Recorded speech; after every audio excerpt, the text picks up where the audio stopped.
From the balance sheet to the streets, from board strategy to worker reality, this is CIBusiness, where leadership means labor and purpose drives profit.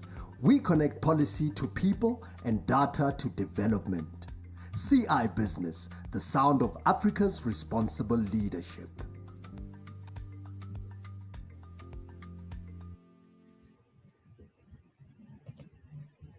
The conversation becomes a movement. The idea becomes an economy. This is not another event. It's an activation of Africa's potential. The Career Indaba Expo and Bootcamp 2026, where 5,000 delegates, 100 exhibitors, and 20 bootcamp zones collide to create the future of work. From youth innovators to corporate pioneers, from township traders to global brands, every voice counts.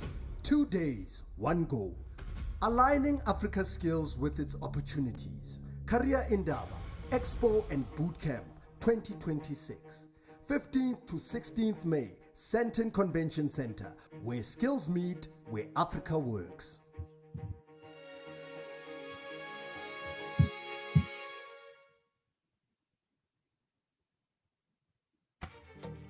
Hello Africa! Want to stay plugged into the world of work? Follow us at Career Indaba on LinkedIn, Instagram, and X, and dive deeper at careerindaba.org.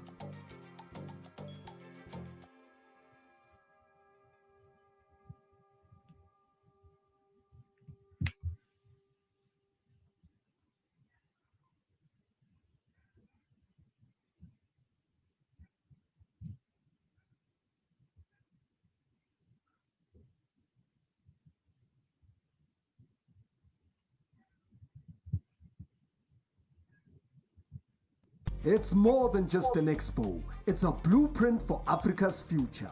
The Career Indaba Expo and Bootcamp 2026, 15th to 16th May, Sandton Convention Center, 5,000 delegates, 100 exhibitors, 20 bootcamps. Career Indaba, where skills meet opportunities.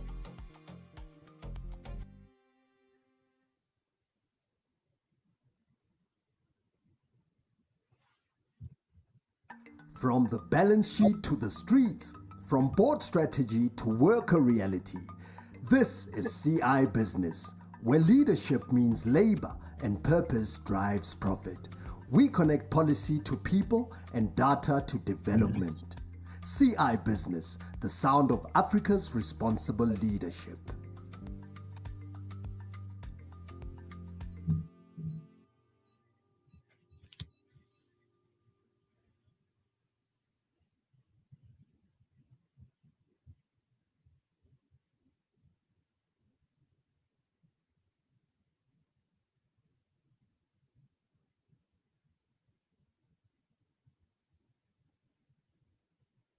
Good evening, and welcome to Career Indaba. Welcome to the Career Indaba Impact Week, where we are talking all things to do with labor and how we get to accelerate employment within South Africa and within the rest of Africa. Tonight, I'm going to be joined by a very interesting panelists to discuss a whole range of issues. One, issue of lifelong learning, reskilling, and future jobs. And obviously, the idea is to see how we can employ or at least learn or get inspired from these and see how they can help us enhance our career prospects.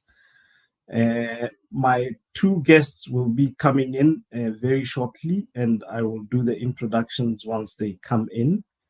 And yeah, I look forward to a very invigorating conversation where we will be inviting you as the audience as well to come in with your questions to make it more lively.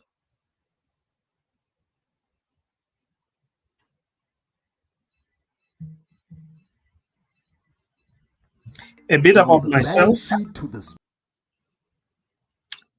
myself as your host for tonight. I am Kabi Kolobe. I'm an advisory board member of Career Indaba.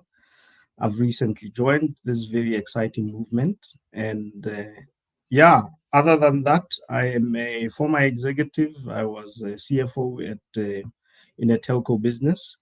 I'm currently a non-executive director in a few other organizations, and I hope to bring some insights as well into this discussion, and from my experience and from my other call it vocation, which is about anything to do with futures.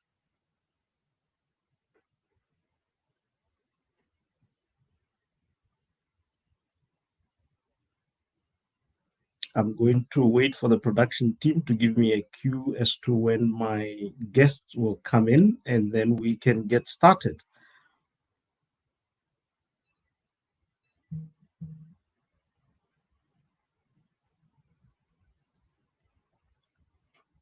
Streets, from board strategy to worker reality. This is CIBusiness, where leadership means labor and purpose drives profit. We connect policy to people and data to development. CIBusiness, the sound of Africa's responsible leadership.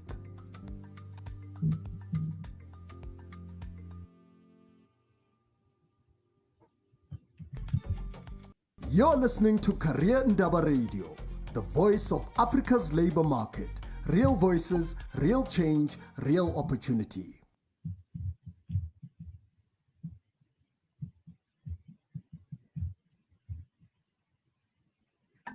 Future-proofing skills for economic growth.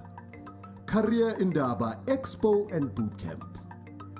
15th to 16th of May 2026 is Africa's boldest sector-aligned and solution-driven career development event designed to bridge the skills gap, unlock real unemployment pathways, and future-proof talent across over 20 industries.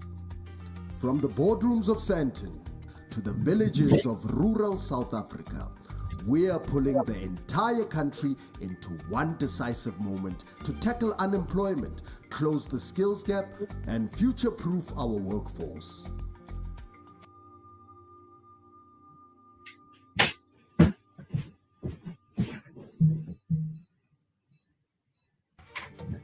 Hello Africa! Want to stay plugged into the world of work? Follow us at Career Indaba on LinkedIn, Instagram, and X, and dive deeper at careerindaba.org.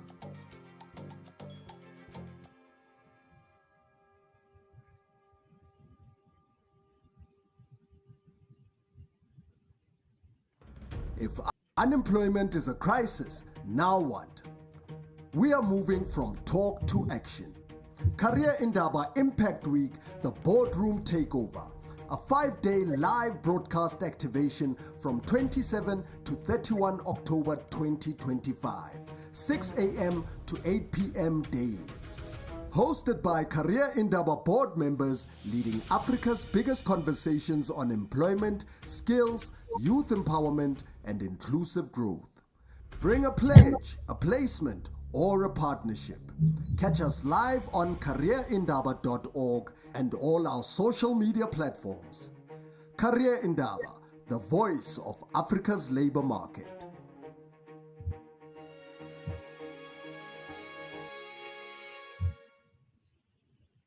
The conversation becomes a movement. The idea becomes an economy. This is not another event. It's an activation of Africa's potential. The Career Indaba Expo and Bootcamp 2026, where 5,000 delegates, 100 exhibitors, and 20 bootcamp zones collide to create the future of work. From youth innovators to corporate pioneers, from township traders to global brands, every voice counts. 2 days, one goal. Aligning Africa's skills with its opportunities. Career Indaba Expo and Bootcamp 2026. 15th to 16th May, Sandton Convention Center, where skills meet, where Africa works.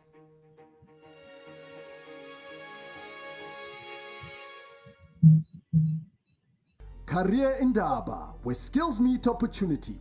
Join the movement.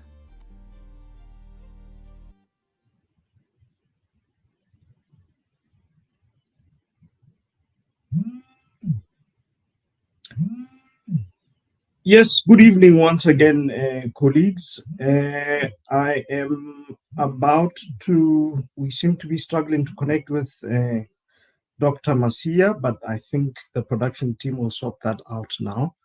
Whilst they do that, once again, let me just remind you that the topic for tonight is going to be around lifelong learning, reskilling, and future jobs. And all of this, we are looking to have very insightful discussions with a person who is in the people space who can give us insights from that perspective and from that lens. Uh, just to inspire us and our audience in terms of how they can better position for themselves in this modern, challenging, competitive labor market. I will just wait for a cue from my team just to give us a sense if we are winning. From the balance sheet to the streets, from board strategy to worker reality, this is CI Business, where leadership means labor and purpose drives profit. We connect policy to people and data to development. CI Business, the sound of Africa's responsible leadership.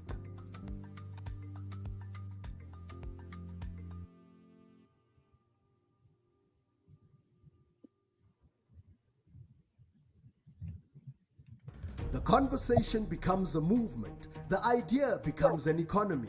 This is not another event. It's an activation of Africa's potential.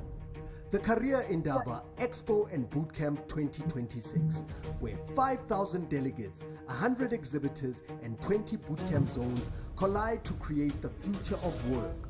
From youth innovators to corporate pioneers, from township traders to global brands, every voice counts. 2 days, one goal. Aligning Africa's skills with its opportunities. Career Indaba, Expo and Bootcamp 2026. 15th to 16th May, Sandton Convention Center, where skills meet, where Africa works.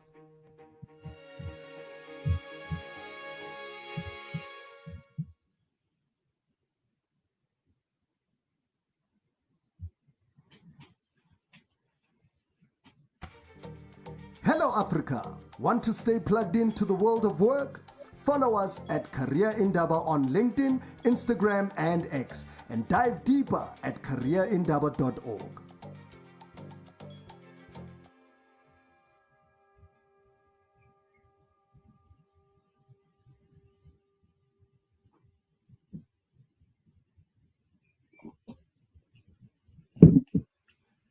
The conversation becomes a movement. The idea becomes an economy. This is not another event. It's an activation of Africa's potential. The Career Indaba Expo and Bootcamp 2026, where 5,000 delegates, 100 exhibitors, and 20 bootcamp zones collide to create the future of work. From youth innovators to corporate pioneers, from township traders to global brands, every voice counts. 2 days, one goal.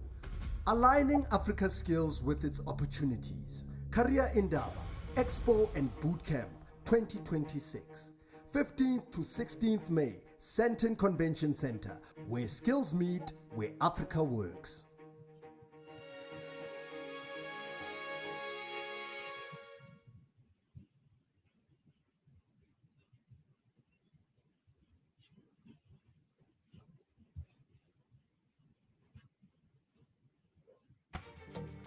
Hello Africa! Want to stay plugged into the world of work? Follow us at Career Indaba on LinkedIn, Instagram and X, and dive deeper at careerindaba.org.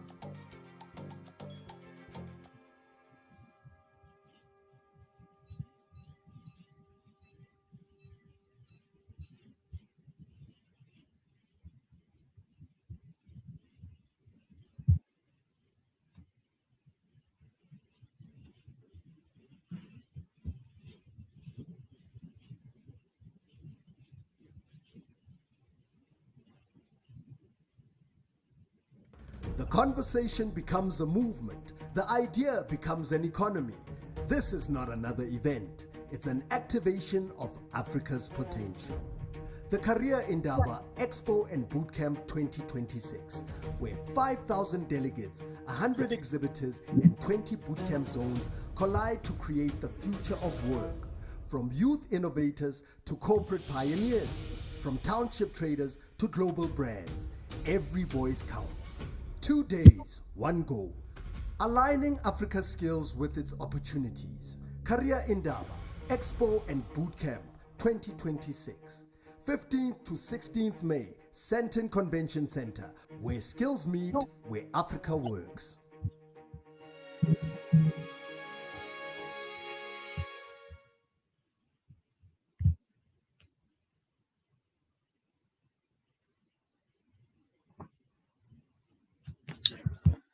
Hi, Mamello. I hope we are now sorted. Please confirm if you can hear us. Just a thumbs up, just to let me know if you can hear me.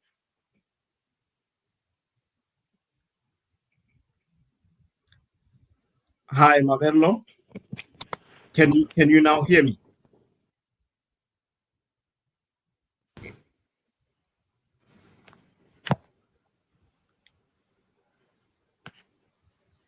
It seems we are still not able to get hold of Mamello. We have her on video, but she doesn't seem to hear our audio. Mamello, can you hear us? Please give a thumbs up.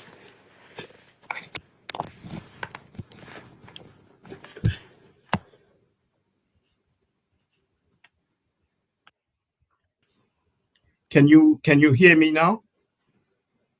A thumbs up.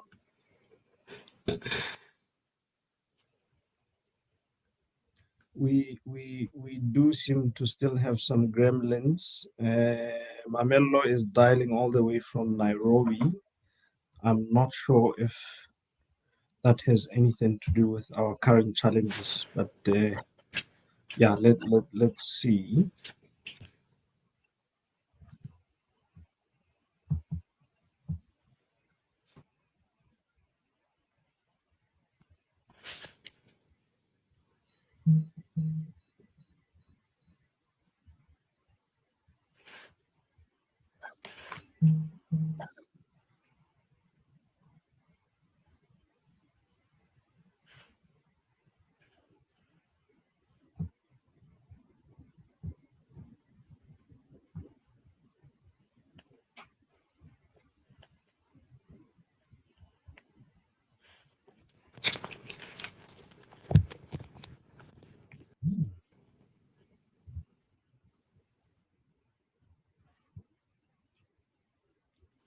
Mamello, can you confirm if you can hear me now?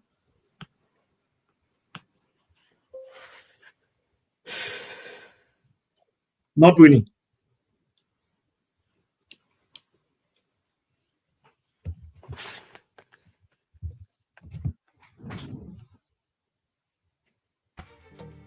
Hello, Africa. Want to stay plugged into the world of work? Follow us at If you can Indaba hear on sound LinkedIn, on my side, Instagram, can I and continue X, and dive talk deeper at even though I don't hear you? careerindaba.org. Is that okay? And I can go through all the questions that we prepared. I know it's a bit uncomfortable.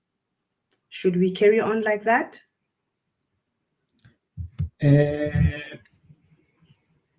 Let Can me give do me this. a thumbs up I can or hear a you. response in the I can chat, hear you. and I can carry on with the conversation that I had prepared, and maybe I can run through it without necessarily waiting for questions. Okay, thank you. Okay. Yeah. To my audience, I do have to apologize. We seem to have a bit of a technical issue with sound. We can now hear Mamello, but she can't hear us. As I said, she's dialing all the way from Nairobi, and we are here in Joburg. So we are going to have to try and run this. It's not going to be a very seamless conversation, but we will do our very best. She does have the script in terms of questions. So I'd just like to give her an opportunity, and then here and there we will engage, see how we engage. Once again, let me remind you the topic for the day, we are talking about lifelong learning, and we are talking about reskilling, and we are talking about future jobs. in the job space. And with us tonight, we've got Dr. Mamello Masia. She is the Chief People Officer at McDonald's South Africa, a role that she's recently taken up, but she's got very many years of experience as a people leader and as a leading thought leader when it comes to anything to do with human resources. So I'm going to allow her just to come in a very short space of time, but just to give you some thoughts around this particular topic and why I thought it's topical for me was that learning has always been something I'm passionate about. And when we were given a chance to pick topics that we would like to talk to as directors, that's the one that I picked. It, as I say, it resonates with me. I myself have been a lifelong learner. My journey has not been a very linear one. It has taken scenic routes. It has taken some pivots here and there, but all exciting. They add to my experience. And with me, I'm going to have to hand over to Mamello just to give us a sense about, anything to do with futures. She's going to be responding to some of the questions that were set. As I said, it's not going to be as smooth, but we will try and make it best we can. So without further ado, I'm going to give her an opportunity just to say a few words.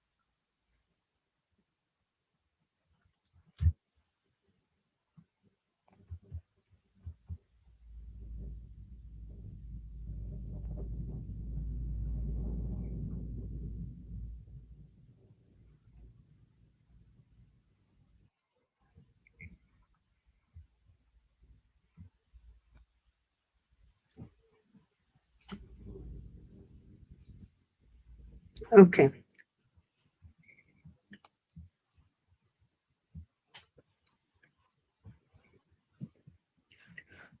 Okay, thank you, Date Kabi Kolobe, for the invitation.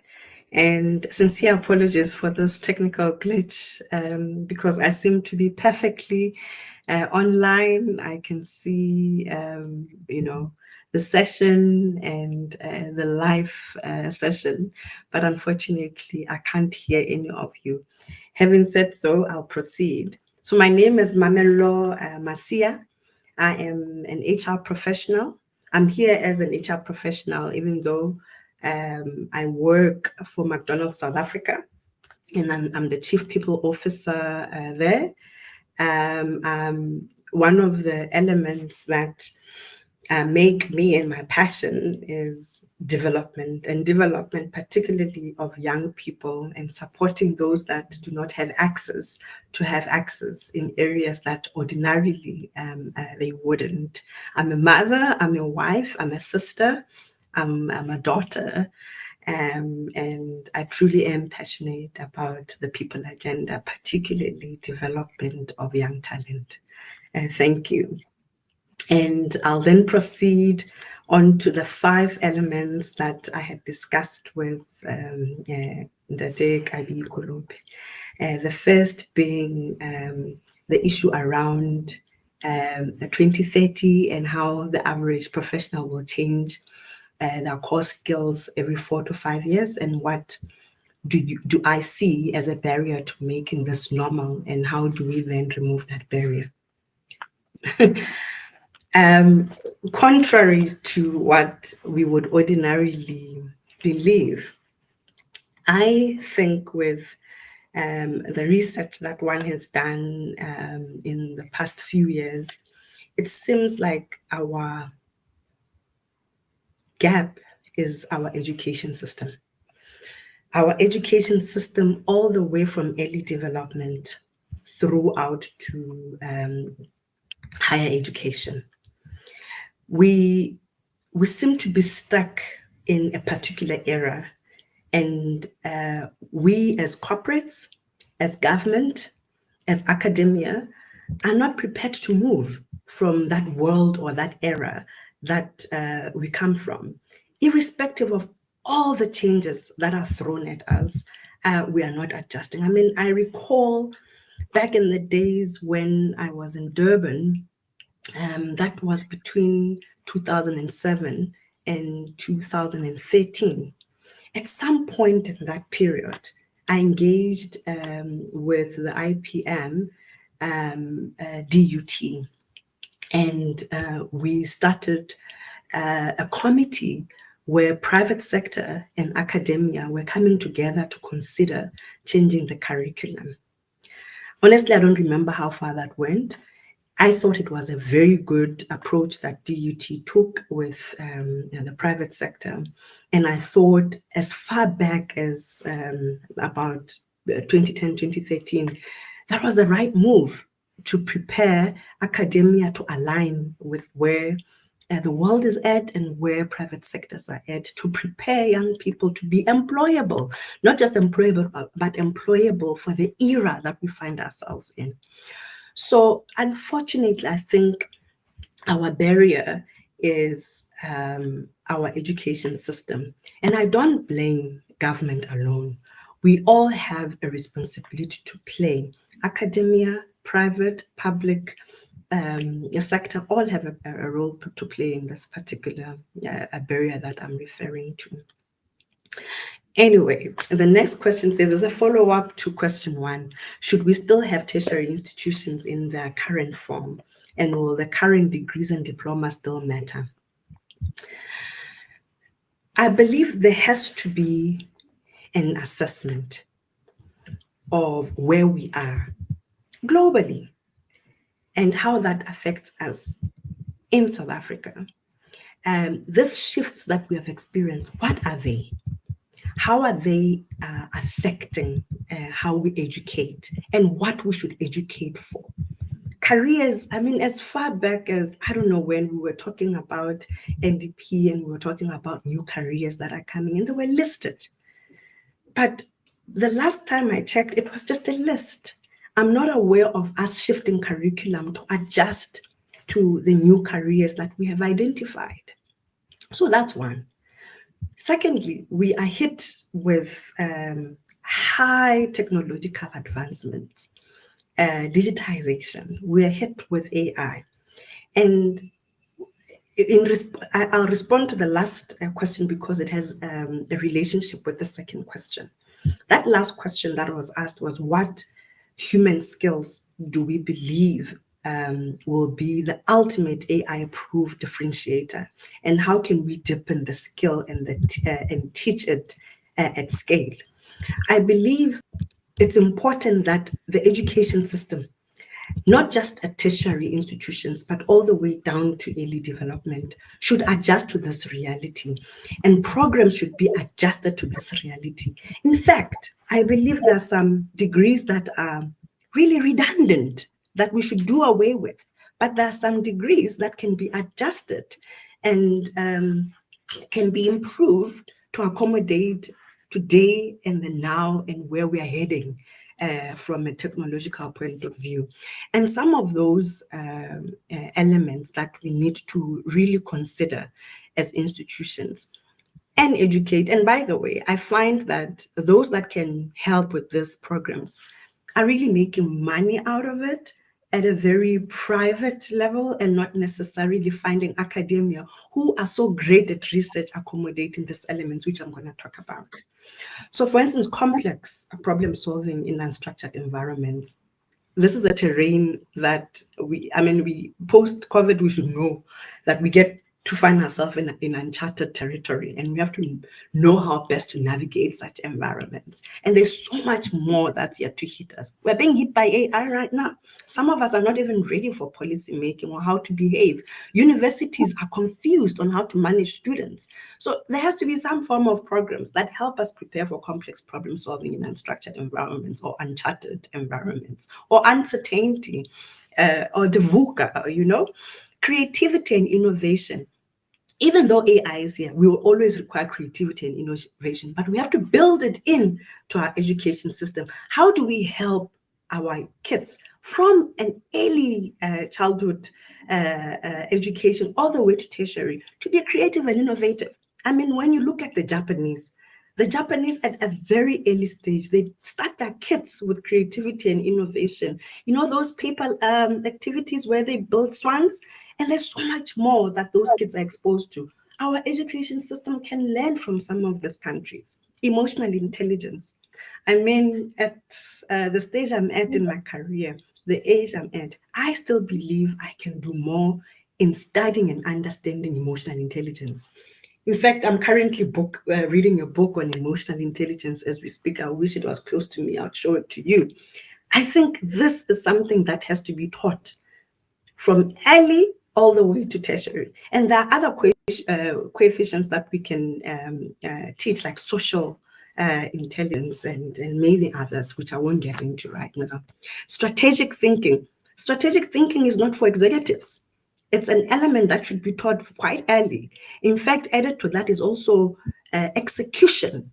The ability to execute is a skill that has to be learned and understood from very early in life. And we have to find a way of weaving this into our curriculum. Guys, I cannot say more than this. Ethical judgment and moral thinking. AI will not wipe that as well. But we also have to build it into our curriculum. Adaptability and learning and novel contexts is something that AI will not wipe from us. But we also have to find a way of how do we teach people to be adaptable. Not long ago, actually today, I was on a call with a CEO of another business who is struggling with conflict within that business. And one of the elements that I was, socializing them on is how adaptability is key, how it's important to shift from where you are to where someone is in order to ensure that a relationship is built. But adaptability can be on a number of levels, from micro to macro levels. Relationship building and influence, AI will not away from us, but we have to find a way of teaching each other how to relate better, how to build better relationships, how to influence, how to negotiate, how to persuade, how to inspire and motivate others. No level of AI will, maybe it can guide, but you as a human being still has to get through that. So these skills really deepen trust, credibility, and shared values. So nothing like AI will take away some of these elements. There's a lot more that one can get into beyond the 7 skills that I spoke about, which I think can also be incorporated into our tertiary institutions. Moving on to question 3. If every company had to publish a future jobs roadmap for the next 5 to 10 years, what must it contain? I think here one cannot be explicit because we have gazillion careers out there. And as many as they are, there are requirements for each of those careers. And those requirements are affected by some of the shifts we've experienced in digital transformation and the very same AI we're talking about. So I can't be specific on what the roadmap should look like. But what I can say is we have to all be alive at what the shifts look like and how they are influencing careers and how that influence affects how young people should prepare for the very same careers. And I think we have a responsibility over and above academia changing curriculum, over and above public sector and private sector partnering with academia. We have a responsibility as companies to go to schools, to talk to young people about possibilities that are out there. I know one business I worked for, we used to have a program from grade 8 all the way to grade 12, where we would help talk about careers in grade 8. In grade 9, we would help young people choose subjects by teaching them about what's out there, running assessments and helping them to understand what careers could be great for them. In grade 10, we would come back and have a program where you take a child to work. And in grade 11, would continue to do the same. Grade 12, give them exposure to bursaries for university. In university, give them an opportunity to come for vacation work, and then that would become our pipeline. And in doing so, you prepare those young people to be able to be employable in your environment. And I know we have learnerships now. As much as you're catching it later in a learnership, you're still influencing employability and adjustment of where a young person that has never been exposed to corporate to now eventually be exposed. But we can start far earlier from early development, as I stated. The next question is on how is the gig economy?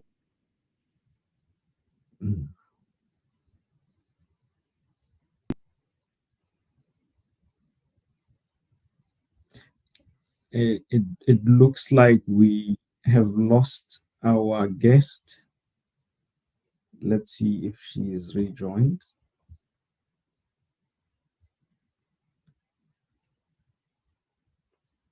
Okay, whilst she's getting reconnected, it's quite interesting the comment that Mamello made around the education system and the fact that it is largely the barrier to getting numbers as far as employment is concerned. And I wanted to post a follow-up question to her just to say,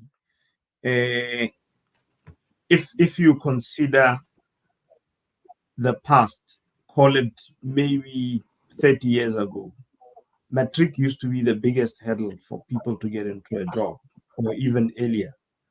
But now that you've had this wave of people going to tertiary institutions, learning all sorts of things, engineering, vocational, and all other academic work, the issue is still we don't have the right numbers as far as the right skills to move the economy or to grow the economy.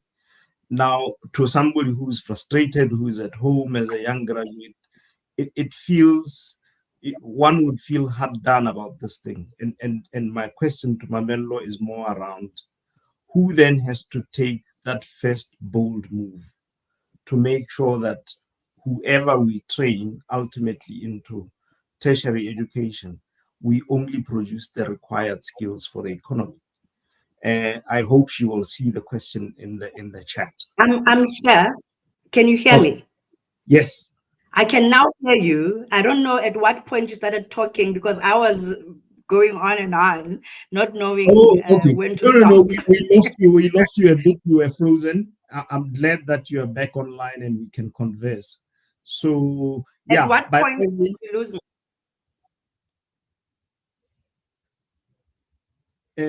You were still addressing the last question around the gig economy. You were just about to get started on it. Okay. Do you want me to go on it or do you want me to respond to the question you were talking about? We can park the gig economy and maybe just address this because it's a follow-up question to something very interesting that you raise around education being a barrier. And I'm thinking, yes, it seems to have been a barrier for quite a long time, and it just changes. The shape of the barrier just changes. And somebody who's probably spent 4 years or even 6 years doing even up to a master's degree who's unemployed, it can be very demotivating then to be told, yes, we see you are educated, but it's not the right skill the economy needs. So the question is, who must really take that first bold step as far as the transformation of education? Who should we be gunning for? I was not. Yes, we have a responsibility, as I said, both government and private sector, as well as academia.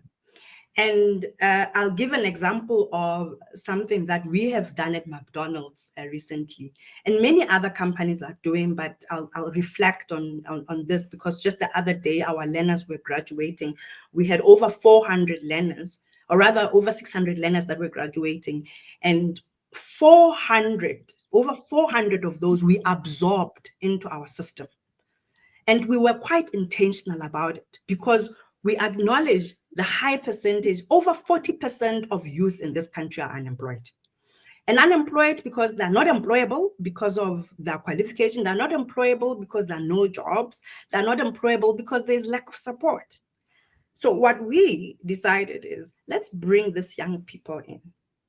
expose them to a qualification, at least in our environment. So SETAs out there have created an opportunity to equip young people with qualifications that are related to respective industries. So we are in the food industry. Do universities teach you everything about the food industry? Maybe not, but SETAs are offering this. So through SETAs or even TVTs sometimes offer you these programs that we then as corporates should have a responsibility to go harness, or rather to activate those programs and then draw thousands and thousands of young people into these programs. So we do learnerships where you have 30% of theory of this program that ordinarily a young person would have never been exposed to. That is directly related to our industry and our company. And we know when you get out of it, you'll go straight to the kitchen or wherever you have to go and do what you have to do. And then we'll give you 70% of your time to spend on the job, learning how to do what's expected of you on the job. So what that does, it honestly immediately bridges that gap you're talking about. I'm talking about QSR in the restaurant environment. Exactly the same solution was applied in my previous employer, where we were in the property industry. We took young people, we exposed them to a program in the property industry, 30% classroom, 70% on the job. So all companies can do this. And the partnership between SETAs and organization, I mean, we have spent so much with the CAT-SETA to make sure that we pay stipends, and we even top up as a business to say we want to help these young people. The intake was from 1.4. 1,400 young people were taken in. Yes, for various reasons, they'll drop off, and we landed up with over 600. Some will go out and become entrepreneurs. We're even thinking of bringing an entrepreneurship program because we acknowledge that not all these young people want to come to it. So now we're introducing an entrepreneurship program to say, young people who want to follow entrepreneurship, here's a program for you so that we prepare you for that world. So I think most organizations can do this. In fact, they are doing it at different scales. Someone can take 10 people. Someone can take 100, another 10,000 or 1.4 like we're doing. Microsoft can do the same and probably is doing exactly the same, but for programs that are aligned to that. So that's how companies are bridging it. But where it worries me is that academia is not shifting closer to this solution. It's shifting away from this solution. So I don't know how we can find a place for a SETA, for a TVT, and for a university, because now we even have community institutions where a young person that has no chance in life, someone sees them and says, here is an opportunity for you to learn. And now we have to partner with those as well to say, let's give hope back to young people. So there's a solution that we just have to partner effectively. Okay. Let me allow you to go back to the gig economy question, and maybe we can pick on another topic that we can discuss just to further the debate. Mm. Yeah, my passion for this is crazy. Discussion, not a debate. I'll call it a discussion, not a debate. So the gig economy, it's here, it's with us. People hustle, and it should be okay. So at some point in my career, when I worked for Evonik South Africa, I was a head of HR and compliance officer. One of my responsibilities was to talk about conflict of interest.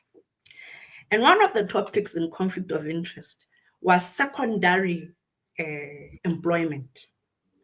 We would have a conversation with employees that you are not allowed to go and DJ. After DJing, it's conflict of interest because when you come back to work, you are tired, you can't focus fully, and therefore you can't be, fully effective.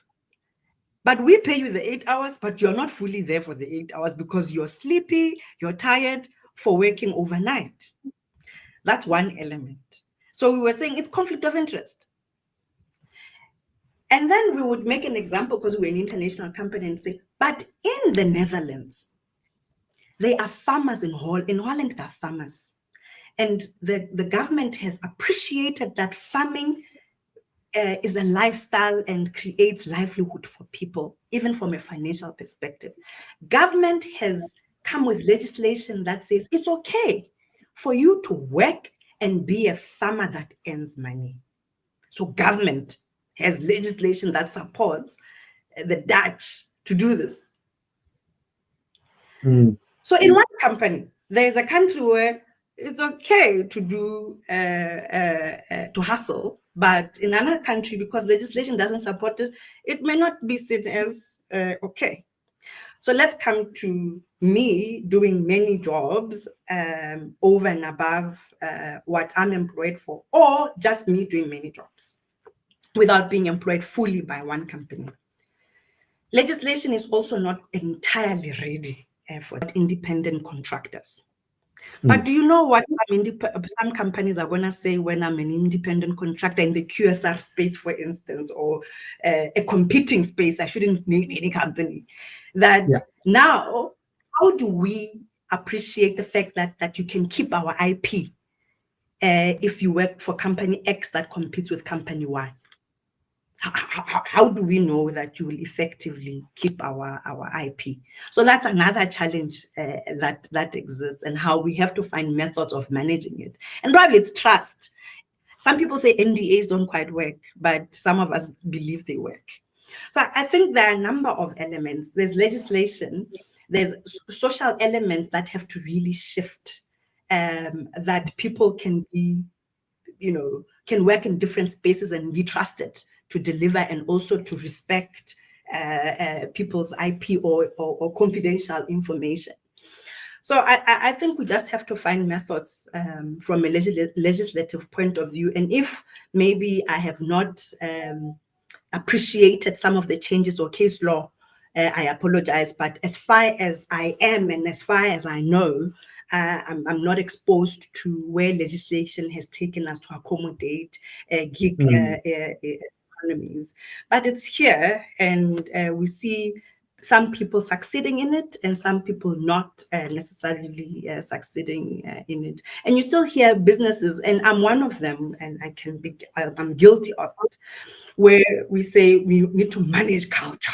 We need to manage how things are done here. And if we have everyone coming all over, it's going to destabilize us and affect our culture, So there's so many elements to it that we have to be wary of and find methods of working around as business and as government from a legislative point of view, to find guardrails that will govern how we do it, instead of saying it can't be done, or the risks. So if we know the risks, how do we raise the guardrails, be clear about what the governance should be, and facilitate the gig economy from being successful, because it adds value to the very same economy that we are trying to revive. No, I absolutely appreciate that angle that you looked at it. And now it makes me ask the question then to say, if other economies out there, probably bigger economies, can accommodate these things. I mean, we've been watching movies based on American life. We know that Americans, it's quite common for people to keep 2 or 3 jobs. The same is happening in Europe. And it's largely been driven by the fact that salaries have not been growing proportionately to inflation. So people have to find ways to earn a bit more just to be okay. So the question then again becomes, you've identified education as a barrier. Is this to mean that our legislative framework is also a bit of a barrier when it comes to some of these things? How can we encourage young people to actually go out into the gig economy as opposed to expectation of holding a single well-paying job? Because it for me, it's almost clear that world that existed 30 years ago, where you go to university, you graduate, and you are likely to pick and choose a job, it's no longer there.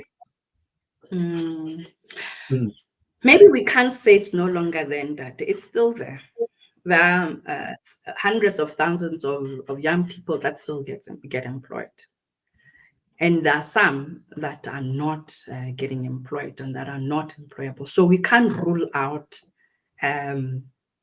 what we call the norm in following a career. That is still there. It still has a place. But I think we have to establish how best to support holding more than one job, and how to socialize ourselves, that it's okay to do so. So I don't think it's something we can rule out where we are at. We have a responsibility to find methods to adjust to elements that are new, adding on to where we're at. Not that it's all gone. It's not all gone. I'm employed, and there are some young people who are still we have graduate programs with young people that are getting employed as we speak, and hundreds of thousands of them, and probably even in the millions. But how do we then adjust to the reality that not all of them are being accommodated, and that the gig economy is a reality? Yes, and that. I'm going to ask two more questions, if you do allow me, before we do let you go. I'm mindful we had said we'll go up to 7. Not a problem at all.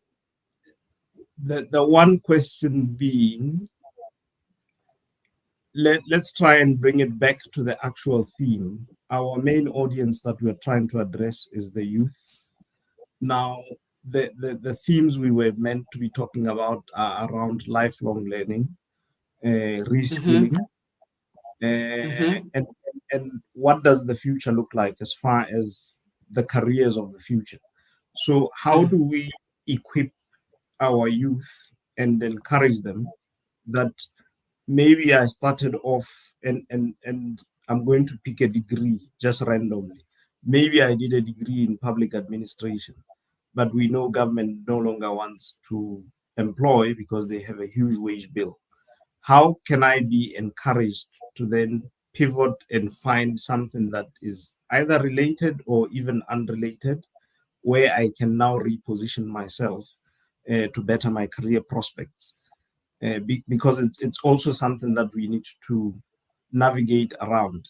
There are people who prepared themselves for a particular career, and the prospects for such a career are now dwindling. So how do we still keep them engaged? They've demonstrated that they have the ability to assimilate education and they can learn. So clearly they have something. It's something worth mentioning. So how can what can we do to encourage all of those? Maybe let me deal with it in maybe 2 ways. From an individual perspective, as me as a young person, what do I do for myself? And what can organizations do? We have the luxury of free tools that we can go out there and utilize to help us understand where the world is moving towards. We have a responsibility to make time to learn, to equip ourselves with what has happened between when I got my public administration and sociology degree in 2001 and today in 2025. I have a responsibility to continue to equip myself in the absence of anyone's intervention. And I think we have to start there and take that responsibility as young people. And in fact, without necessarily downplaying the psychological impact it has on one when they're struggling to find employment, because there's also that psychological impact where people end up depressed, semi-depressed, if there's anything like that, but not in the right state of mind to apply yourself, to think of solutions that can help you adjust. But I say it's critical that you go where there's free Wi-Fi. I mean, if we're talking about a person in Lesotho, for instance, the other day I saw a video of a young person from Hapatamai in Maseru, who wakes up at 6 o'clock and goes to the park in front of LHDA, sits there with a laptop and applies for jobs because there's free Wi-Fi there. This guy could also sit there and learn a whole lot of skills that are free on the internet to equip themselves to get better at what or who they are beyond the public administration and sociology program. I mean, there's data science, there's data analytics, there is a whole lot of new careers out there that have emerged that we should find time to learn, irrespective of what your background is. So that's the personal responsibility. I'm not a financial person, but there's times I have to make sure that I get to understand finances and find ways personally to do that without expecting someone else to pay that for me. And sometimes it's free.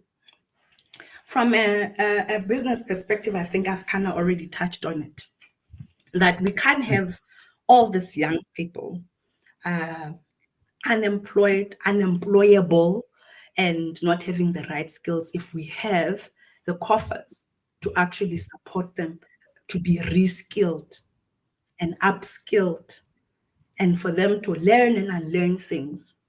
And if we really care and we are the responsible corporate citizens that we deem to be, we should be collecting young people from the streets and upskilling them to adjust to what we require as businesses, you know? And that goes for various types of businesses. We all have that responsibility beyond profitability. And I know we need money in order to pay salaries, but a stipend goes a long way for a person that does not have a job at all, you know?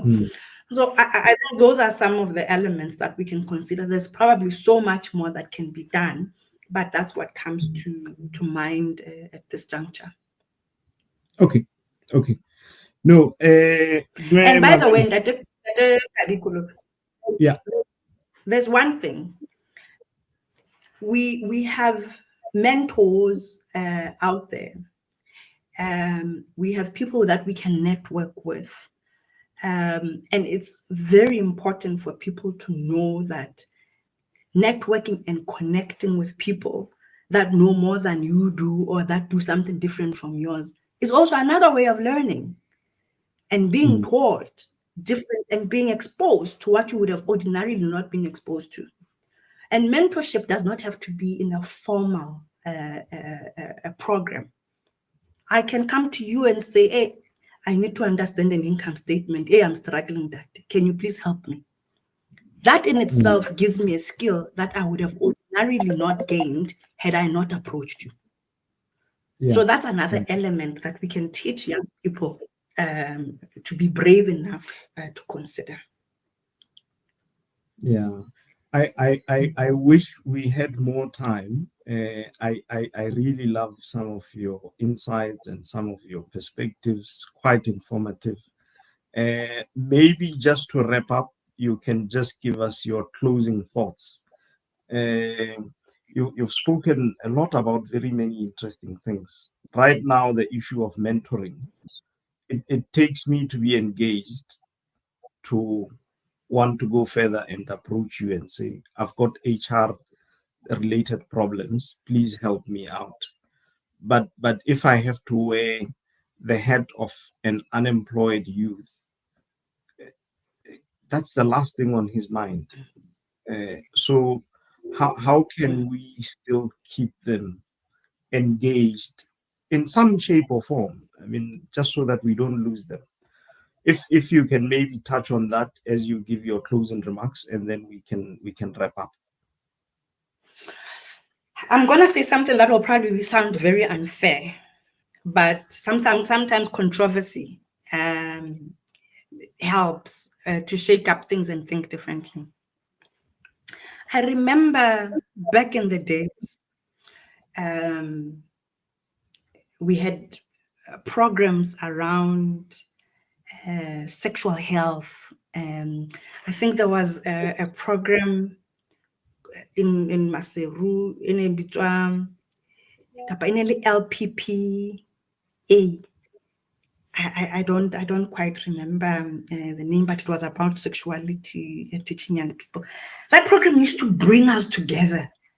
Hey, you would leave whatever it is that you were doing, and you'll come to LPPA, and we would do and learn so much about issues related to sexuality. And it was the topic at the time because of HIV/AIDS.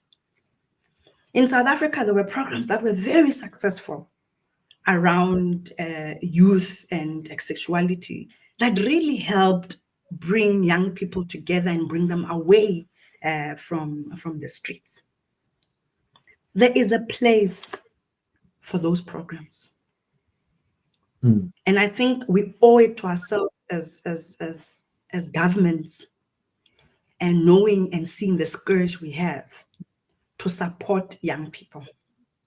But we also have a challenge, a societal, deep societal challenge of materialism, of wanting to achieve and acquire so quickly, irrespective of what you afford or not afford.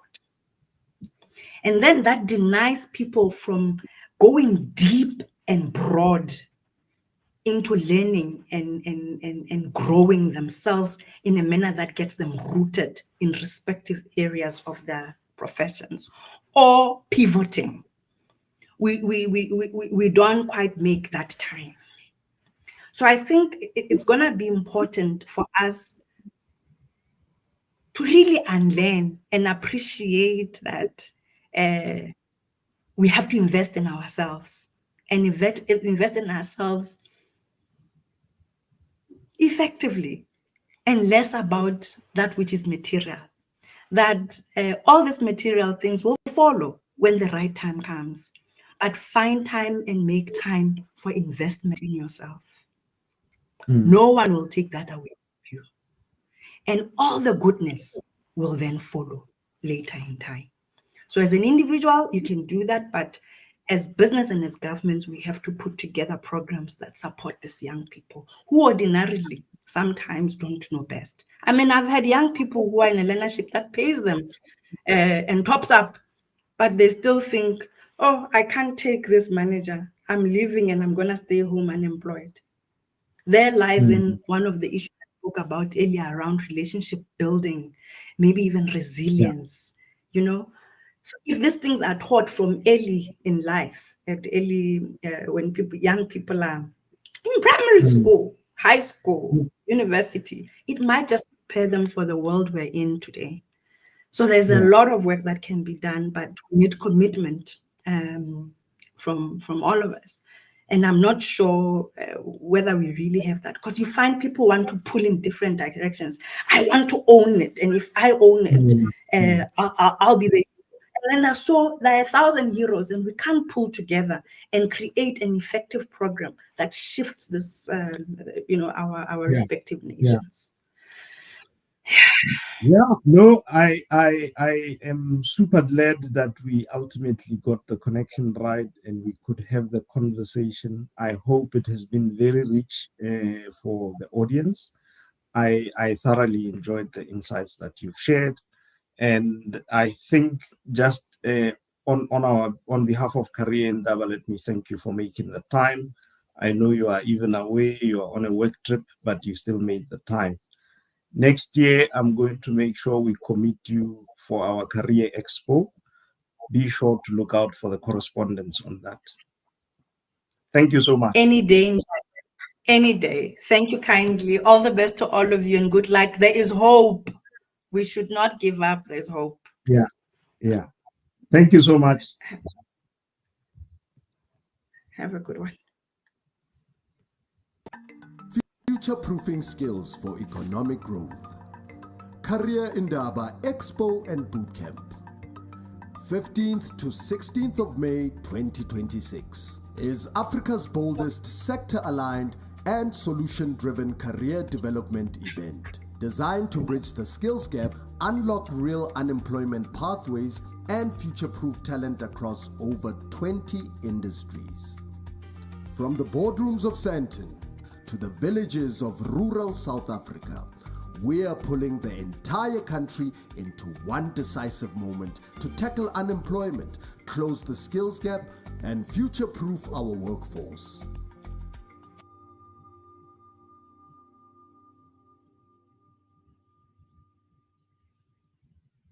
The conversation becomes a movement. The idea becomes an economy. This is not another event. It's an activation of Africa's potential. The Career Indaba Expo and Bootcamp 2026, where 5,000 delegates, 100 exhibitors, and 20 bootcamp zones collide to create the future of work. From youth innovators to corporate pioneers, from township traders to global brands, every voice counts. 2 days, one goal. Aligning Africa's skills with its opportunities. Career Indaba Expo and Bootcamp 2026. 15th to 16th May, Sandton Convention Center, where skills meet, where Africa works.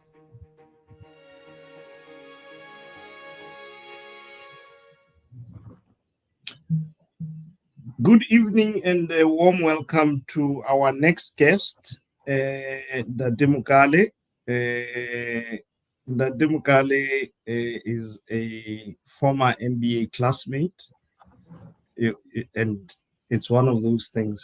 I had hoped to introduce him differently, but now that's what came to mind. But yeah, apart from that, we are definitely going to go into the thick of things and discuss everything about lifelong learning and about reskilling and about future jobs.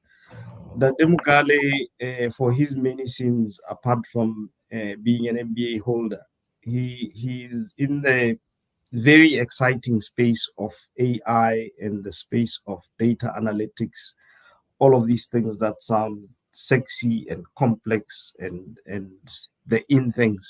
I will let him just to say a bit about his world and ergonomics before we get into the topic of the day. Good evening, Tate Kolobe. Just confirm you can hear me. Yes, we can. Okay, and good evening to all the viewers and the listeners. Yeah, thanks for the glowing introduction. Yeah, so maybe before we get into it, a little bit about myself. So I've been in the consulting space, let's call it management and IT consulting for what 25 years now. Most of it in the corporate space. I say corporate, but it's more, let's say, larger consulting firms. Started my career in that space, but a couple of years ago, I transitioned to a slightly different role, where still a little bit of consulting, but I've gone out on my own, and I've gotten into the AI space. I've always been involved in the data analytics space, and when we talk about skills, I'll touch a little bit on that. But recently, I've added some capabilities in the AI space. As you say, we were classmates at some point from a business perspective, but my original background, I studied a degree called quantitative management. If you asked me 20 years ago, where someone who studied quantitative management would end up working, it would be fundamentally different to what I actually ended up doing. And it's an interesting thing about skills that what you learn originally does not necessarily determine your destiny. So yeah, that's something that I've learned. But yeah, that's a little bit about myself. Thank you for that. In fact, it's quite an interesting view that you are mentioning, and what comes to mind is probably at some point early on, before you did your first degree, you beyond when you were in primary saying you want to be a fireman or a doctor or a lawyer, you then had a conversation with yourself about what you are passionate about, what you're going to pursue. Now, if you were to have the same conversation with yourself today, how different would it look from the conversation you had back then? Yeah, maybe let me start that with a little bit of a story in terms of how I ended up doing what I did.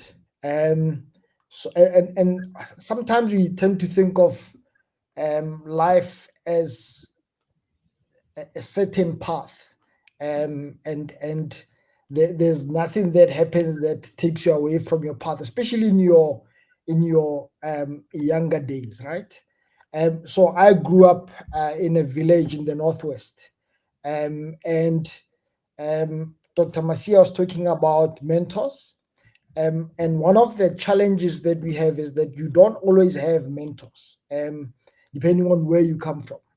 And so when you decide, or when you think this is what I'm going to do, this is who I'm going to become, it's almost a theoretical thing, because there aren't people that you can talk to, that you see, that sort of give you an idea of what this is all about.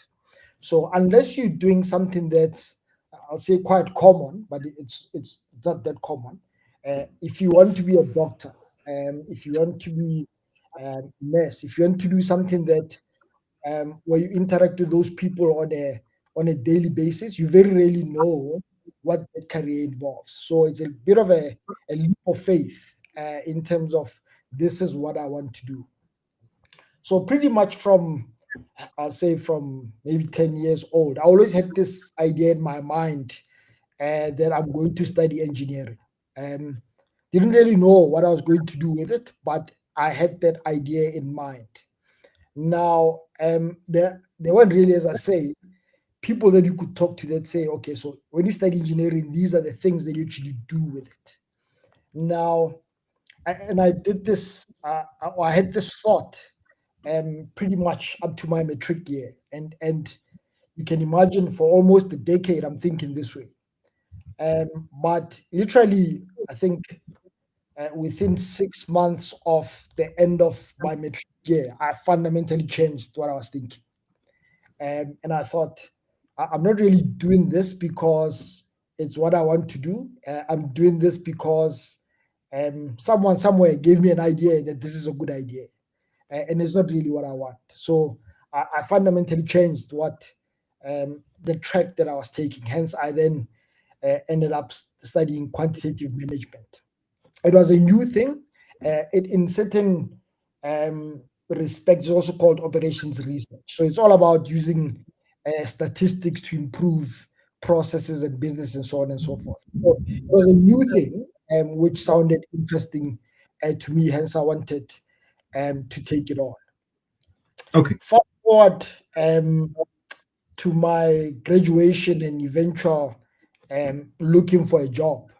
I also had a very clear idea of what job I wanted. Again, it wasn't something where there were mentors that could say, having studied this, the best place to work is here, right? So you sort of TV, you look at interesting things and you say, that sounds interesting to me. So roundabout, and this is now in the early 2000s, there was a lot of interesting thing happening in the financial markets, especially in the US, around financial derivatives. And I was very captivated with it.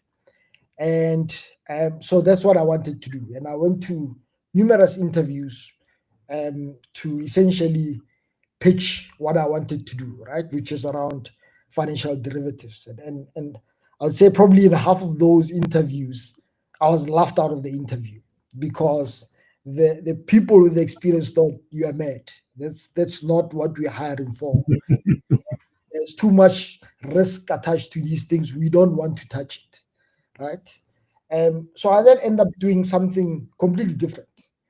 So having done my initial degree and not getting the job, the dream job that I want, I then sort of pivoted and studied computer programming. So I did a 6-month computer programming course, but the college that was offering it essentially almost guaranteed you a job at the end of it.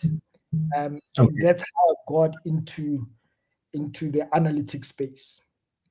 And when I then look back, I say, so a lot of data analytics has a lot to do with what I originally studied, but that's not what I wanted to do. So it's almost Yeah. like a pure luck that what I studied ends up being relevant for what I'm then working on 5 years down the line, right? Down the line. Mm.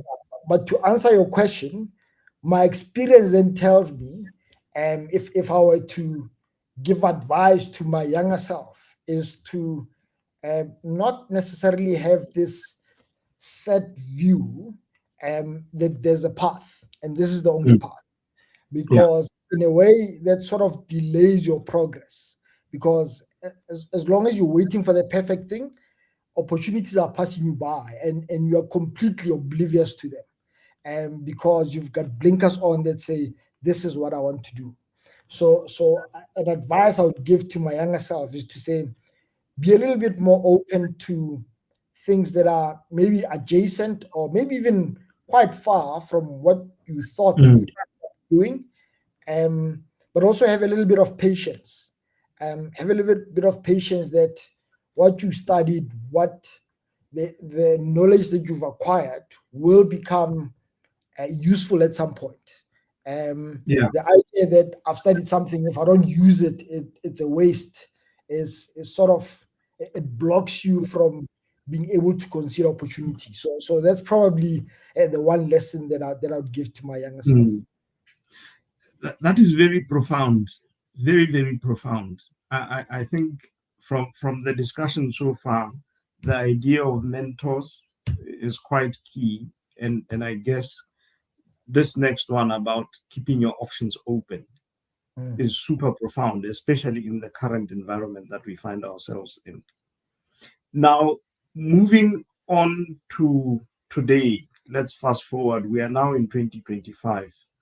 You go everywhere, AI is the main thing, and there's fear, there's excitement, it's going to take away our jobs. Help us understand, help us navigate what is artificial intelligence, what is at the core of it, what can we do to familiarize ourselves with AI, how can we be AI ready as young people to become better positioned for careers of the future. Yeah. So I'll sort of take there's two tracks to this, and the one is around being involved in AI from a technical perspective, and the other is using AI in what you do, right? And the two are sort of fundamentally different. I mean, at its core, AI is around using machines or computers to help you do things that are traditionally done by human beings, right? Yeah. So unlike traditional computing or traditional software, if I can call it that, with traditional software, you literally tell it the steps of how to do something. So you say, if you see this, you must do that. If you say that, you must do that. So you almost have to think about every scenario and say, if this happens, this is what the software must do, right? So that's traditional computer programming.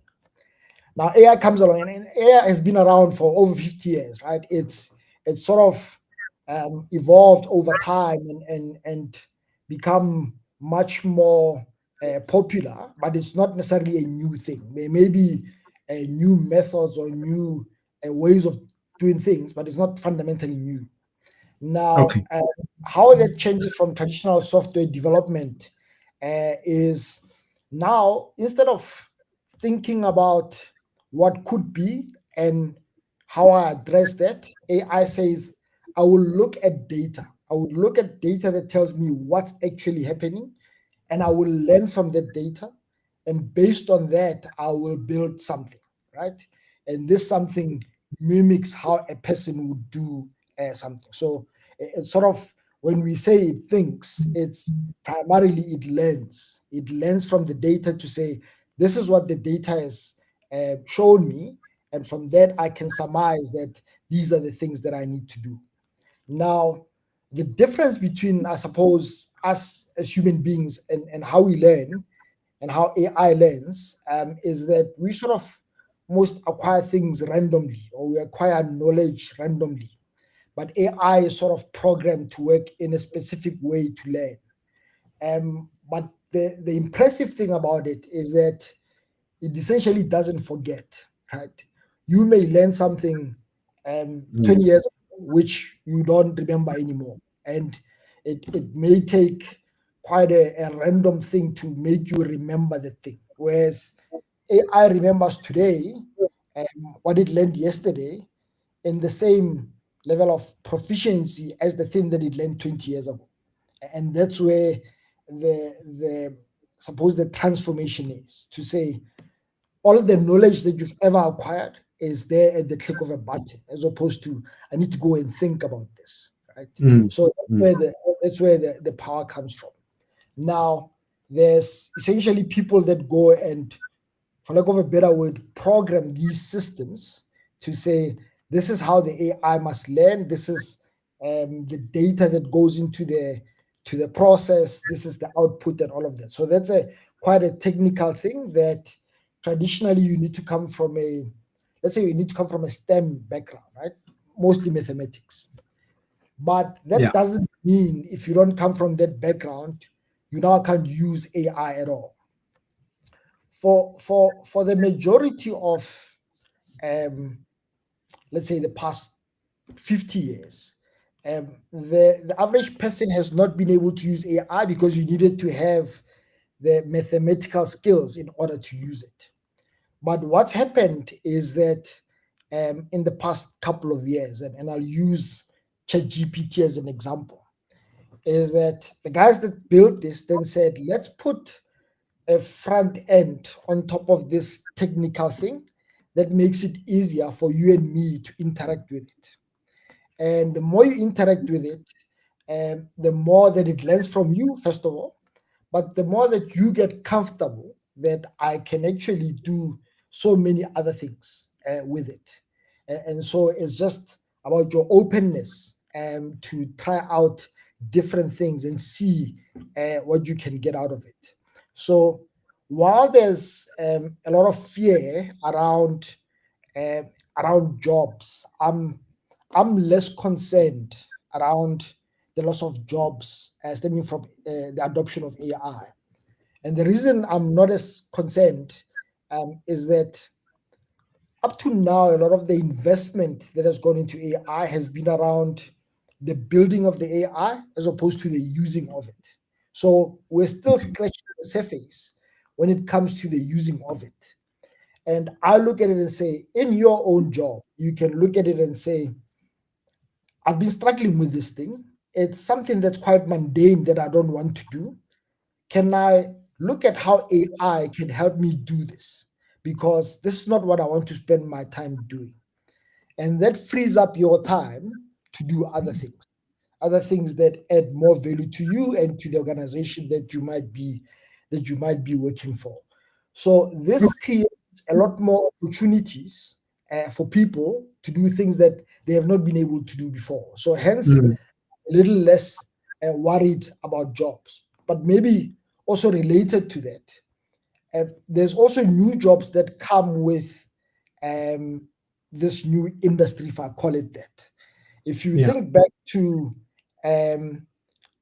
maybe the late 90s or the early 2000s, we were just starting with the internet age, right? And we didn't really know what this thing was. But if you look at some of the largest organizations today globally, and the jobs that they've created, a lot of it stems from the invention of the internet. So if you think about an Amazon, right, I would hazard to guess 90% of, or maybe not 90%, a large part of the jobs that Amazon has created, it would not have created if the internet did not exist. But we would have been worried in 1999 to say, well, how are we going to create jobs in the retail space? Well, Amazon has shown us how to do it, but they relied on this new technology that people feared at the time. And I sort of take a similar view to AI to say, we don't necessarily need to know what's going to happen 5 years from now. We can be confident that human beings will come up with ways of taking advantage of this to create bigger economies and more prosperity for everyone. Yeah. Look, I'm reminded by the producer that we need to take a small commercial break, and we will do a follow-up to this particular topic. And just to remind our audience, the topic for today is around lifelong learning. It's around reskilling for future jobs. And with me tonight, I've got Tebogo Mokale, who is one of the AI practitioners. He is demystifying AI for us, and hopefully he will even shed more light about opportunities that are there. So yes, producer, we can go to a break. From the balance sheet to the streets, from board strategy to worker reality. This is CIBusiness, where leadership means labor and purpose drives profit. We connect policy to people and data to development. CIBusiness, the sound of Africa's responsible leadership.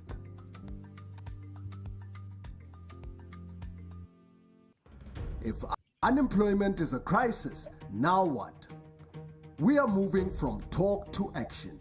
Career Indaba Impact Week, the Boardroom Takeover. A 5-day live broadcast activation from 27 to 31 October 2025, 6 a.m. to 8 p.m. daily. Hosted by Career Indaba board members leading Africa's biggest conversations on employment, skills, youth empowerment, and inclusive growth.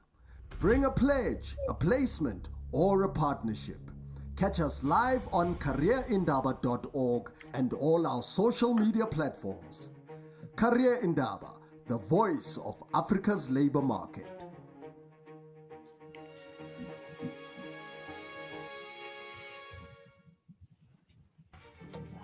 Hello Africa! Want to stay plugged into the world of work? Follow us at Career Indaba on LinkedIn, Instagram, and X, and dive deeper at careerindaba.org.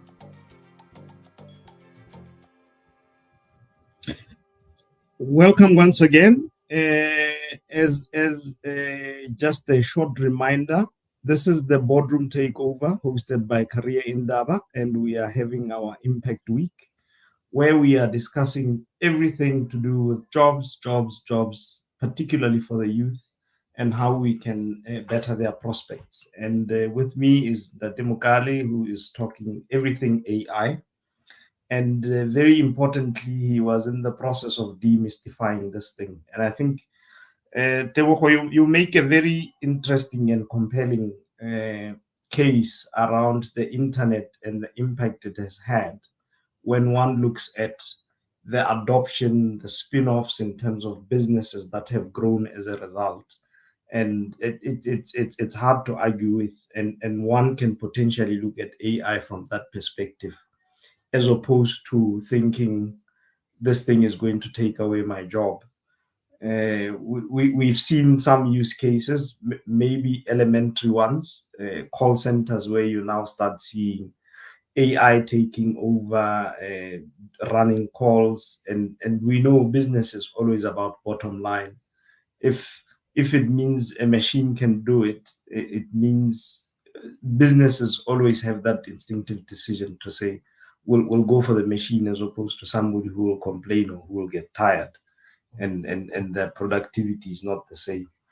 So yeah, looking at AI, my personal experience, and this is where I sometimes get confused.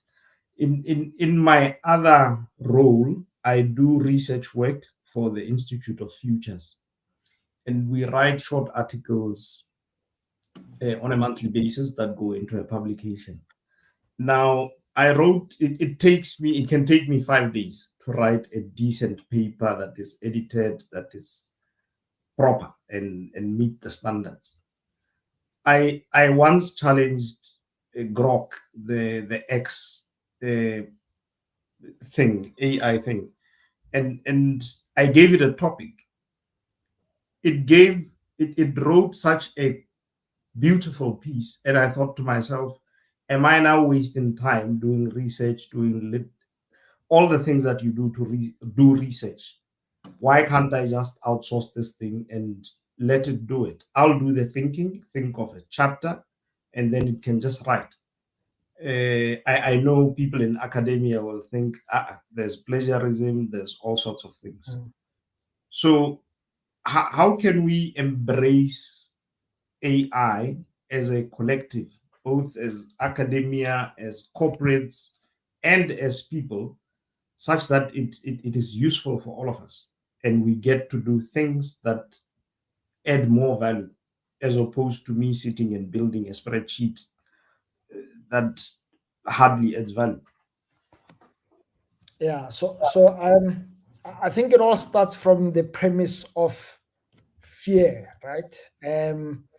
If I fear that I'm not equipped to, for lack of a better word, compete with AI, my approach to it is to sort of close shop, as opposed to if I see it as a sparring partner.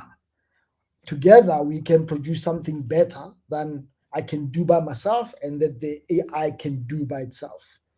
I have some knowledge of the subject matter or the area that I'm talking to. I mean, you're talking about future studies.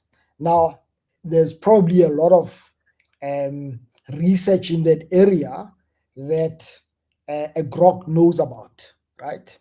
But Grok is not necessarily a teacher or a professor, right? It's in the end, it's a predictive machine that says, I'm going to put together a number of words that make sense.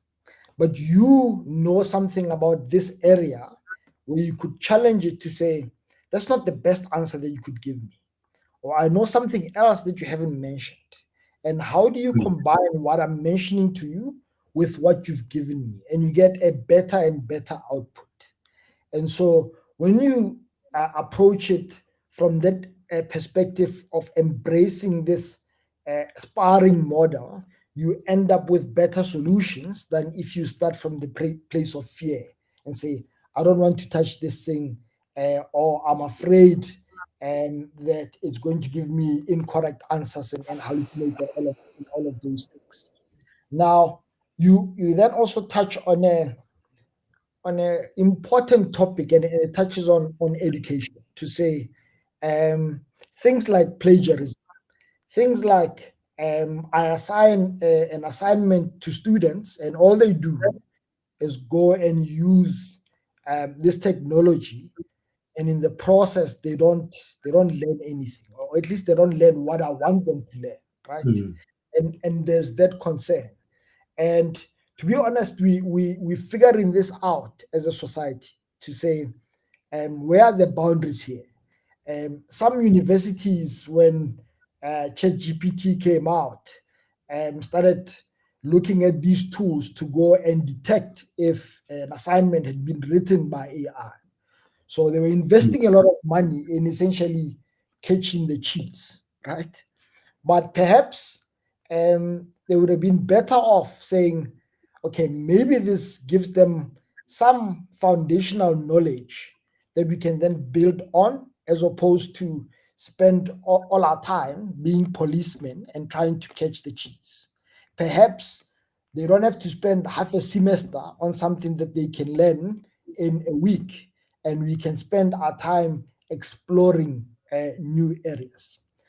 If I think about my own education from a university perspective, what I was learning probably hadn't changed for the previous 30 years. I could have learned it 30 years prior and it hadn't changed, right?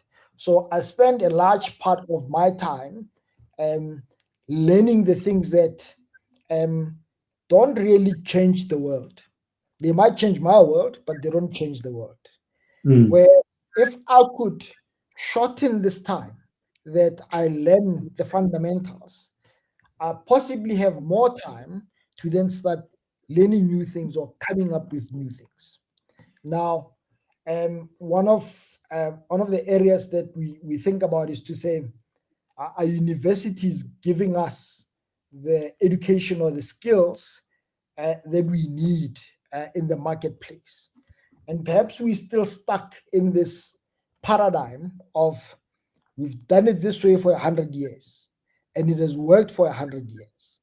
But there's been a fundamental change in technology that says maybe we should start questioning whether that's the most effective way or the most efficient way that we can do this.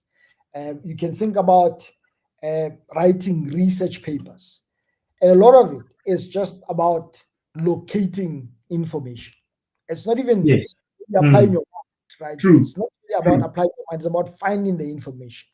Now, possibly, if I can get the AI to find the information for me, and I can verify that it's not hallucinating, it's real information that exists, that it's out there, it leaves me with more time to do the thinking, to do the stuff that creates new knowledge, right? And we should embrace this as opposed to think we've done it this way for 100 years, we should keep doing it the same way. You are touching on to what was going to be my next question to you then, to say, in this coexistence with AI, surely there's still a lot of value that comes from humans. And what do you think is that value? What are the critical skills that cannot be replicated necessarily by AI that still add value? What would you think those are? So I'll touch on two of them, and maybe they are sort of two sides of the same coin. So one is problem solving, and the other is creativity. Now, when I think about it from an AI perspective, I've got a problem, and I say to the AI or to the tool that I'm using, help me solve this problem. But I'm giving it too broad a challenge to solve. And therefore, it is unlikely to come with something that's quite groundbreaking. However, chances are I understand the problem much better than it does. And therefore, my understanding of the problem helps me frame the problem better, which is 90% of coming up with a good solution. The AI is not going to do that for you. So that interaction, a lot of it is about my understanding of the problem. And it's not my understanding because I've read about it or it's in some book. It's because I've lived it, right? I've experienced it. And therefore, I have insight that the AI will never have. Then the other side of that coin about creativity is that as a human being, I can link two things that are completely unrelated, right? And the AI is unlikely to do that. The AI follows a certain track given the prompt or the direction that you give it. But I can veer completely off track and think about something completely unrelated and link it to the current challenge that I have or the current solution that I have in mind. And that opens the door for a completely different solution. So that teaming between myself and the AI allows it to do, I'll call it the mundane, but it's like doing the stuff that is mostly around collating information, whereas I do more of the thinking around this is the problem, this is how I've experienced the problem, this is how I think I can frame the problem, and also I've seen something that's maybe vaguely related.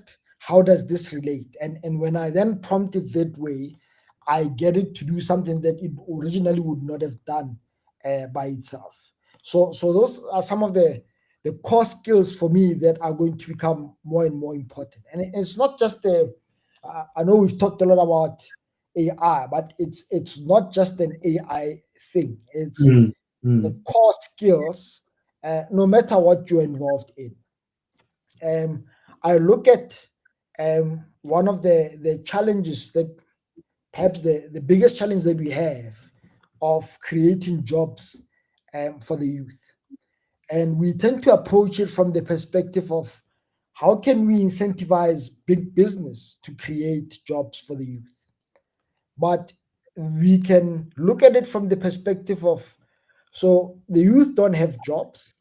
If we give them the skills, and AI or being able to work with AI is just being one of them, they've got challenges that they face every day in their communities. When I sit in a township, when I sit in a village, I face quite specific challenges that I don't face if I'm in the city. And it's unlikely that someone who sits in the city will come and solve that problem for me in a way that's satisfactory for me. So I take what they give me, but that's not the best solution that I could get. Whereas when I'm sitting there, I understand the problem quite well because I live it every day. And that gives me an opportunity to go solve the problem. If I've got some of the foundational skills that allow me to think about this problem and how I can solve it. And in solving it, I'm creating one, employment for myself, a business for myself, and I can also employ other people, right? So there's a myriad of problems that we need to solve as a country, but that's also the vehicle that we use to solve the greatest problem, which is around unemployment. If we simply say the largest organizations, the largest banks, the largest telco companies or government will create the jobs, we are fooling ourselves because as we've been talking about AI and as these organizations look at the bottom line and want to become more and more efficient, they themselves are saying, but we can grow without fundamentally increasing the pool of employment. So it's the wrong track for us to be looking at. Now, I'm not necessarily saying everyone can be an entrepreneur or that everyone should try to be an entrepreneur. But we have too low a level of entrepreneurship because we tend to think about it from the perspective of how do I make money as opposed to what problem can I solve. And when I think about what problem can I solve, I don't have to sit and think long about this. I just need to think about the things that challenge me every day. Those are the things that create the opportunity for me Opportunities.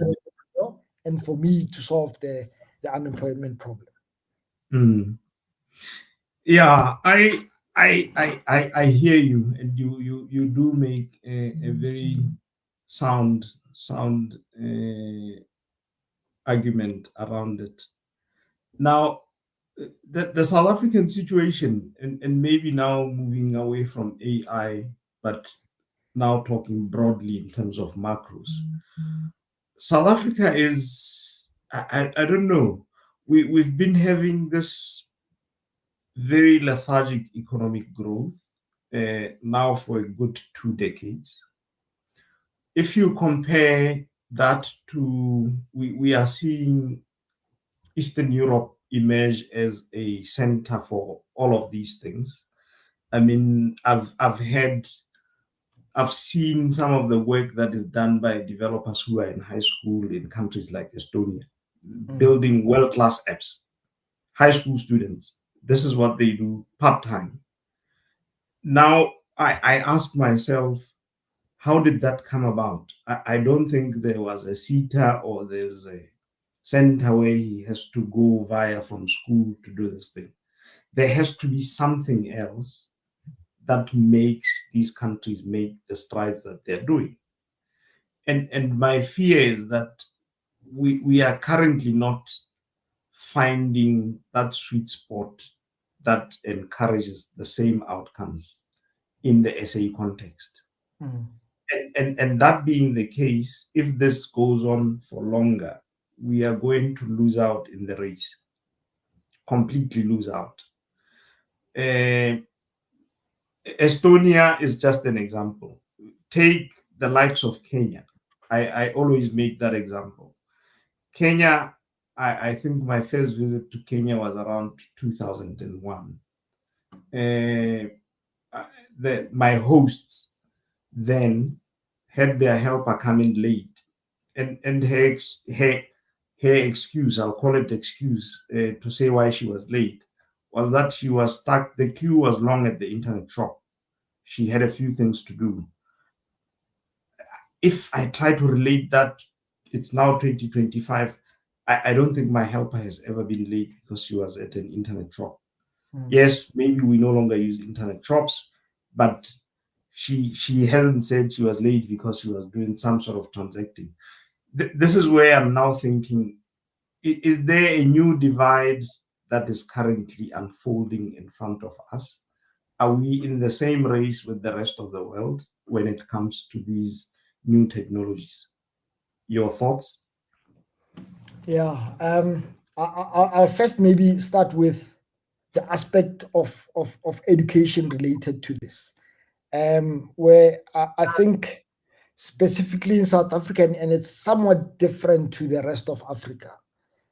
We've for a long time tended to see education as sort of like an end in itself or some milestone, right? So at first you had to get matric. So in order to progress in life, you need to get matric.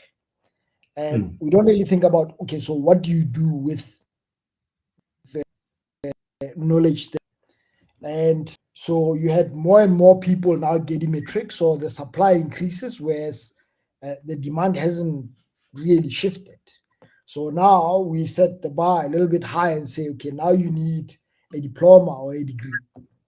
And again, you've got more and more people acquiring diplomas or degrees, not necessarily to say this is what I'm going to do with it, but to say, in order for me to even get the opportunity of an interview for a job, I need to have a degree. So it's irrelevant to me what I'm going to do with it. I need to have a degree, right? So to a large part, we've put these milestones. I mean, we are in matric exam time now. Come December, we await matric results as if they are the most important thing in a young person's life. But you and I have been around long enough to know that in the bigger scheme of things, it's actually quite a small thing, right? It may open the door to go to university or to do this or to do that, but in the bigger scheme of things, it's not that important. Now, you mentioned Eastern Europe and places like Estonia, where you may have young people that don't even have a matric, but they're building applications, right? Now, I'm going to link this to what I said earlier around solving the challenges that you see in your community. I don't need a matric to build an app. I don't need a university degree to solve a problem that I see, or to use AI or to do ABC. I can do that because it's something that I'm passionate about. I have some knowledge that enables me to at least start with the problem. I don't necessarily have to know everything about the solution, or everything that I need to know to build the solution. I can collaborate, I can learn, but I start from the premise of this is actually something that's useful to society. And if society finds it useful, it will pay me for that solution. Whereas we say, get education, we'll figure out what happens after. And we then create a bigger and bigger and bigger problem. Granted, we can't divorce where we are from our history. And a lot of our history is tied into the types of industries that dominated the economy. So mining being a prime example, where to go underground, you didn't need to have a matric. So it wasn't something that was valued. But now you may need to have a matric. But I would argue, for someone, for the vast majority of people, it's actually not that important. It would be much more useful to teach them about things that would make them better at mining, right? So for me, learning about all these other things in school are not that relevant to me being better at mining. But because we've set these milestones that define our lives, we can divorce ourselves from that and think about it from the perspective of what do I actually do with this? What problem do I solve with this? Now, you are right in terms of saying, and specifically from a South African perspective, we are falling behind. In fact, I would counter that we are falling behind even compared to the rest of Africa. And perhaps if you look at the countries that we're falling behind to, is mostly the countries that didn't have the resources. So they didn't have that resource curse that says you've got all these minerals and therefore you don't have to learn anything. It's the guys that said, well, we don't have anything. So the best thing that we can acquire is education in order to then learn and solve problems. And we are falling behind to those guys and to the guys in Eastern Europe. And I won't even mention the Asian guys. Now, if you think about some of the big organizations globally and what they're doing, they may be domiciled in the US, but they're not American companies. They are global companies.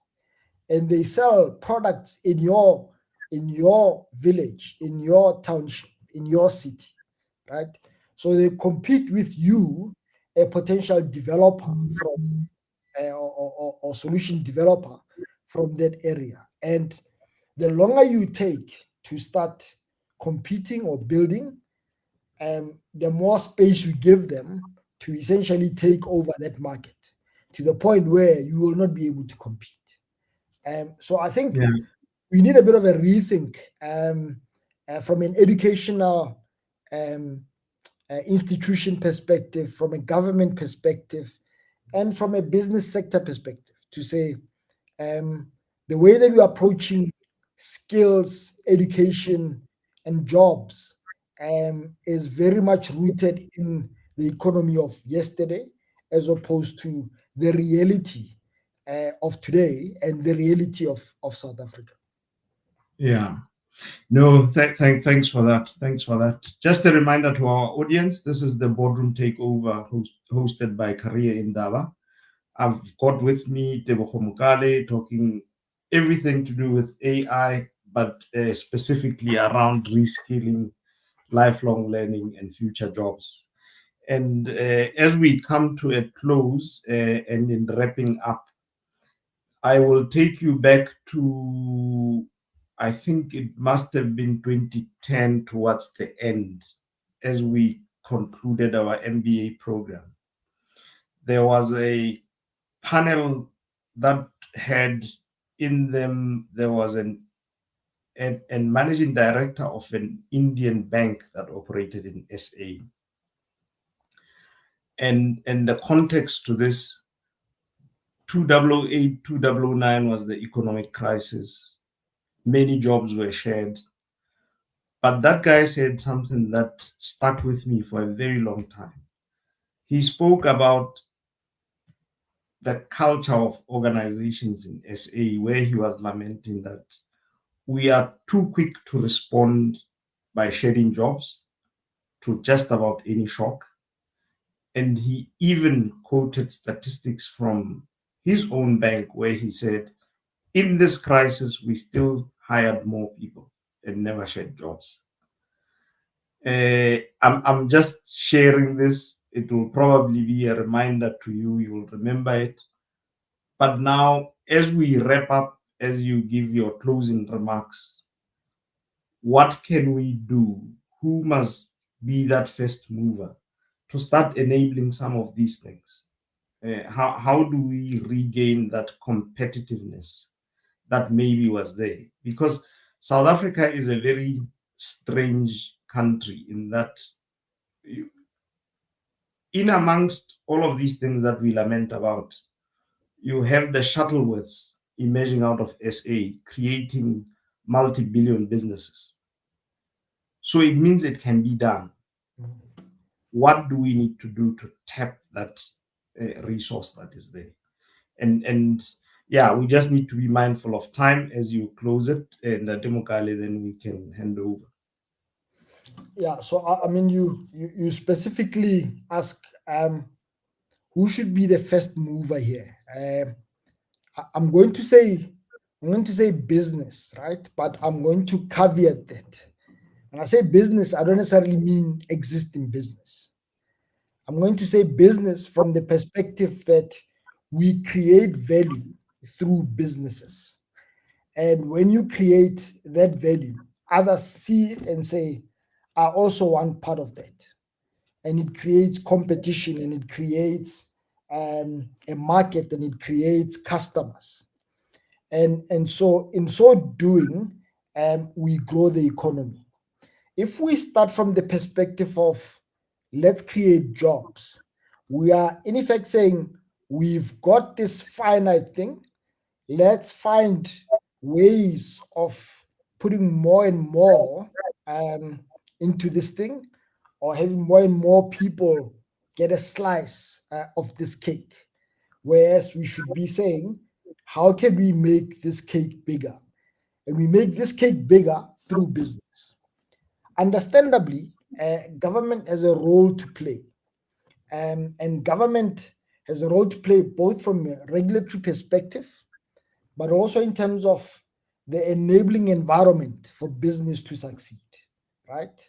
So when I talk about a guy in the township or a young person in the township, in the village that can start a business to solve a problem that people in the village are experiencing, they can't do that if they don't have connectivity.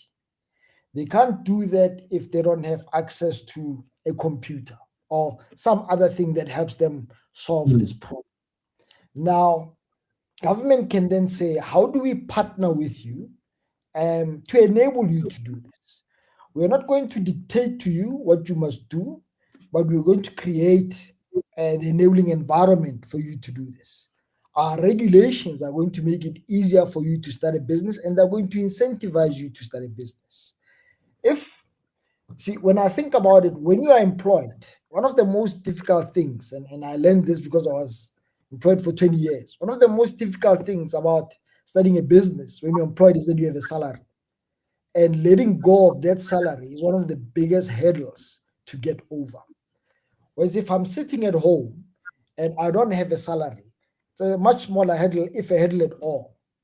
And therefore, I am ripe for this conversation where government can say, okay, I'm going to create an opportunity by giving you some resources that enable you to do 1, 2, 3 that you want to do. I'm not going to tell you what that is, but I'm going to create the opportunity to do that.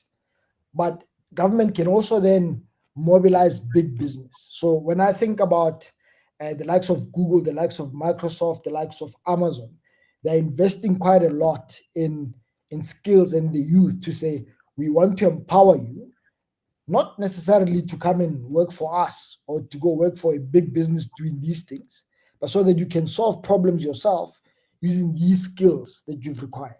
So you've got big business that can play that role, and more of South African big business, not just the guys from Silicon Valley, and government itself working together, but also then bringing in aspects of labor, for example, to say the way that we've traditionally approached these things needs to change, right?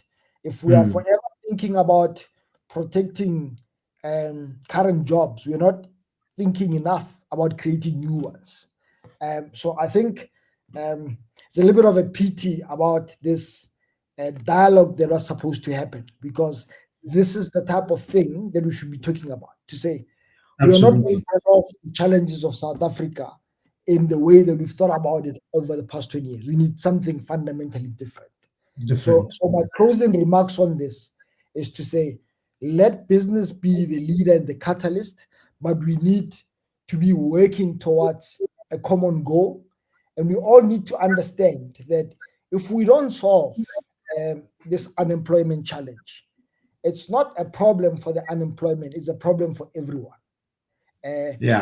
Someone sitting in their high walls in a suburb is not going to enjoy their lives as long as we have these challenges. So it's all in our interests to work together to solve these challenges. Thank you so much. Thank you so much. I absolutely thoroughly enjoyed the conversation. And Demogali, I must thank you profoundly. You took on the challenge and you ran with it like a pro. Thank you so much. And this is me signing off. Kabi, Kolobe. This is the Boardroom Takeover hosted by Career Indaba. We hope to see you in the Democali when we host our Career Expo, where you can come and showcase what ergonomics can do and power us into the future. Thank you so much. Thank you, Dr. Kolobe. I appreciate it.